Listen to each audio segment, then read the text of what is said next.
Robot out of control. नाचता नाचताच मुलीजवळ गेला आणि असंही होऊ शकतं हे पाहून सगळेच हादरले. चीनमधील एका कार्यक्रमात विद्यार्थ्यांसोबत रंगतदार नृत्य सादर करणारा रोबोट अचानक विचित्र वागू लागला. सुरुवातीला सगळं अगदी सामान्य वाटत होतं. रोबोट तालावर डान्स करत होता, स्टेप कॉपी करत होता आणि प्रेक्षकही त्याचा आनंद घेत होते. पण काही सेकंदातच चित्र पूर्ण बदललं. रोबोटनं अचानक मागे वळून पाहिलं आणि थेट नृत्याचं नेतृत्व करणाऱ्या मुलीकडे गेला. क्षणाचाही विलंब न करता त्यानं त्या मुलीला घट्ट मिठी मारली आणि तिचा हात पकडून नाचत राहिला. मुलगी स्पष्टपणे घाबरलेली दिसत होती.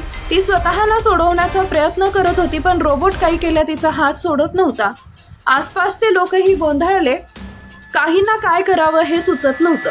शेवटी एक महिला धावत आली आणि तिनं रोबोटला त्या मुलीपासून दूर केलं. तेव्हा कुठं परिस्थिती नियंत्रणात आली. हा सगळा प्रकार इतका अचानक घडला की उपस्थित लोक काही क्षणासाठी स्तब्धच झाले. या घटनेचा व्हिडिओ सोशल मीडियावर प्रचंड वेगानं व्हायरल झाला असून लोक विविध प्रतिक्रिया देताना दिसत आहेत.